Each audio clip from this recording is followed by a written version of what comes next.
Tyler Shough was one of the most misunderstood quarterbacks in the entire draft. Fans hated him, draft analysts dismissed him, and the media made him a meme. But behind closed doors, NFL teams loved Tyler Shough, and they were all seeing something the public completely missed. Because when scouts turned on the film, they didn't see an injury-prone project or those 2 viral mistakes. They saw elite traits, exact traits that separate franchise quarterbacks from guys who wash out of the league. And today, I'm going to show you the exact reasons NFL teams were so high on him. While there are many things NFL teams look for in analyzing QB draft prospects, there are a few particular things they look for as they are the separators from an average quarterback to an elite one. One of those things is critical when facing good defensive lines, bad offensive line, or in the playoffs when the teams you face are just that much better. That sought-after trait is play under pressure. This is actually something people said Tyler Shough was bad at during draft time because of that viral play. But the reality is, and if you look at his film, you will see for yourself, Tyler Shough was actually pretty good under pressure. The kicker though is that when he was under pressure, he didn't just get it out in time and complete another pass. He made explosive plays,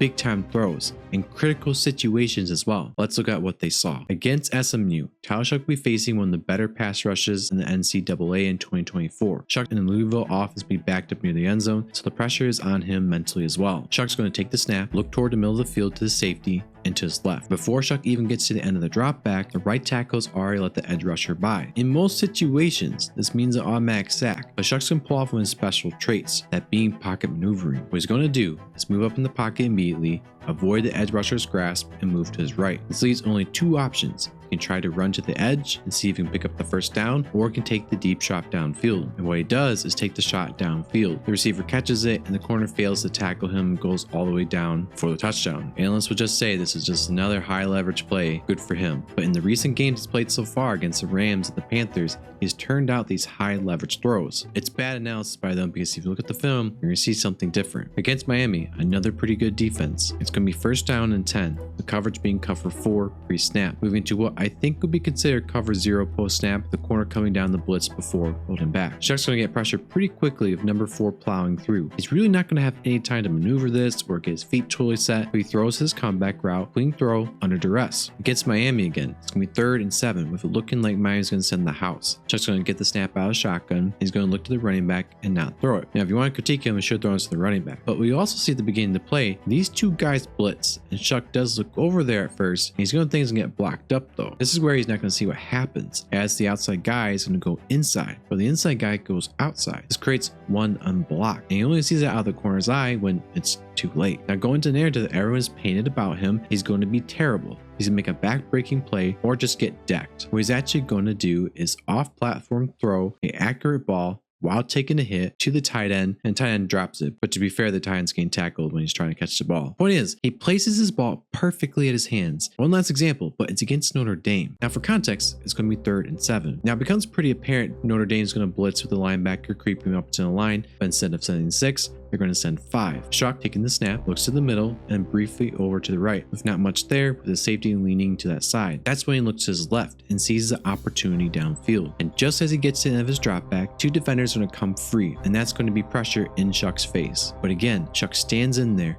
and takes a deep shot downfield, giving his playmaker a chance at the ball. And admittedly, the receiver makes an insane catch with this ball coming in hot and a little overthrown, but it's going to go down as a big time throw for Shough, and it should be. It's impressive playmaking against a great defense and on a critical down. Now, how on earth would an analyst be thinking that Shough is the absolute catastrophe under pressure if there are plays like these? And that's a great question. This is, as a side note, the problem with NFL media. The analysts being influenced by what's going on Twitter, by what other people think, and letting that bend their opinion. It's important to recognize that opinion and see what they're saying, but then go examine the film for yourself. Not just a couple plays, but multiple plays, every game. Playing well under pressure is only one of the critical things that NFL teams look for in a franchise quarterback. But what they also saw in Shough was the insane level arm talent and great arm strength that Tyler Shough has. Personally, I think this is an over talked about trait, but it's still an important thing to look at when you're looking at a guy who's primarily a pocket quarterback, because you need to separate yourselves from a guy like Mac Jones, who doesn't have a great arm but is a pocket quarterback. I was supposed to save the example for later, but I gotta show it to you guys now. Against Notre Dame, but being 3rd and 5 in the red zone, down by 2 touchdowns in the second quarter. Shough's going to take the snap, look into his left as he drops back and doesn't see anything open. All he's going to see is defensive lineman breaking through the pocket and falling down. Shough then rolls to his left, trying to free up somebody, and is left with a decision. He's going to have a linebacker streaming down here, and what he doesn't see is another defensive lineman coming to his right. He's not going to take the sack or try to outrun the defenders. He's going to set his feet, knowing he's going to get decked, and off platform, rolling to his left, sidearms his throw to the receiver to a window that's closing rapidly for the touchdown. If you don't see why NFL teams were ecstatic when they saw that play among the others, I'm concerned. It is said Tyler Shough's afraid to take hits, and admittedly sometimes you will see that in his film, which I think is only more impressive that in a mental sense, he didn't mess up despite being under so much stress. It definitely translates at the NFL level. Once again, it's Notre Dame. We're going to see the coverage being cover 3. Just going to take the snap, roll to his left, which is a weird play design because there's nothing really out to the left, unless of course it's utilizing Shough's big arm, which he sees the opportunity downfield. He plants and throws this ball almost 45 yards on the frozen rope. Like guys, there's no arc on this. This is a Josh Allen, Justin Herbert level arm strength. And I'm not even trying to glaze him either. It's just the truth. You're seeing it for yourself. Replay this. Frozen rope, no arc in the ball. And you'll see as we go through some other plays in the video, he can still throw deep with touch as well. That's an impressive thing to do because some guys can't do both. And as you can see, it's a receiver, he catches it, but the corner sticks his hand in there and knocks it loose. Let's stick to Notre Dame so you guys can see multiple throws in the same game. Notre Dame's presenting the coverage as cover 1 man-to-man. Tyler Shough fakes the handoff to the running back, looks to the middle and to his deep crosser route, and then to the right side to see a golden opportunity. And Shough takes a shot, throwing with touch and arc to allow time for the receiver to get underneath this ball, only for the receiver to not track it very well, trying to one-hand catch this, and it's incomplete. He should have used 2 hands. You guys are seeing exactly what NFL teams were seeing, and the kind of arm talent and arm strength that Tyler Shough has, which is elite caliber in my opinion. Usually, when you see a guy this level of arm strength or arm talent, they're going to be very reckless with the football or be inaccurate, and that's just not the case with Tyler Shough. Tyler Shough gets a very low turnover replay ratio. He has 8 turnover replays total for the 2024 year. If you don't care for that kind of stuff, which you should by the way, he has 23 touchdowns and 6 interceptions in that 2024 year. Additionally, 2 to 3 of those were arm punts on 3rd down, and so I don't really see those as turnover replays. Additionally, he had 21 Big Ten throws with a 5.1 Big Ten throw percentage and 9.7 average depth of target and 8.2 yards per attempt on average. That's really good as well. Important to note, as you saw in these clips, there's a lot of drops. It's not like Tyler Shough is throwing these hospital balls like Trevor Lawrence is in the NFL right now. If those receivers caught the ball, and there are more examples of that, but they caught the ball in those moments, we'd be looking at Louisville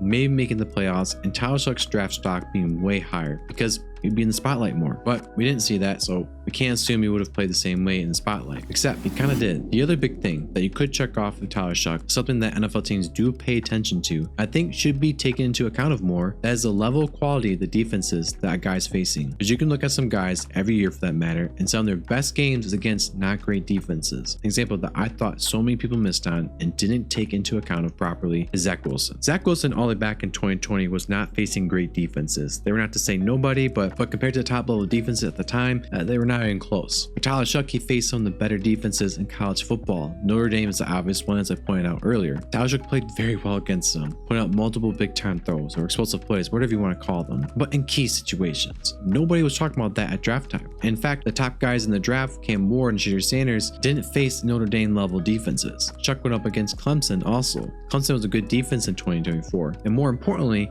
the quality of talent they have is going to be much better than a team like Georgia Tech. But Clemson ranked in the top 10 for defensive interceptions among others. And when you look at who had the most sacks, you're going to see SMU in the top 10. No matter what college defense you face, it's never going to be like that of NFL defenses. That's just a matter of the fact. That doesn't dismiss that there's a talent discrepancy between defenses and college, because any of these quarterbacks are going to be surrounded by college level talent, not NFL level talent, unless you're Ohio State quarterback. These are the hardcore facts. This is what NFL teams were looking at, guys. They were not looking at touchdown interception ratio, not how many yards they threw. They look at the film. They're examining how big time throws or explosive plays, whatever you want to call it. They're looking at how good they are under pressure. Do they have a good arm, not just one that can get by? Something I didn't make a point on in those plays earlier that are another thing teams look for, and you have to look at the film play by play to truly see this, that is third down efficiency. Tyler Shough comes through on third downs often, and not only that, but he makes plays on third downs. While stats may not reflect this, watching him on film on third downs, you will see it, and most of the plays that we looked at were on third downs. Pocket maneuvering is also a critical part of being a quarterback, which you saw in the plays that we looked at as well. And if you've seen Shough play any of the games he started so far, you also see him making explosive plays by eluding defenders stepping up and making plays in pivotal moments. And a surprising amount of plays we looked at consisted of all these aspects of coming together. Tyler Shough was putting it all on display. These are the reasons NFL teams love Tyler Shough, and I loved him as well, given what we talked about and some of the things I saw in him. Regardless of where Tyler Shough ends up, the goal of this video is to explain why not just the Saints,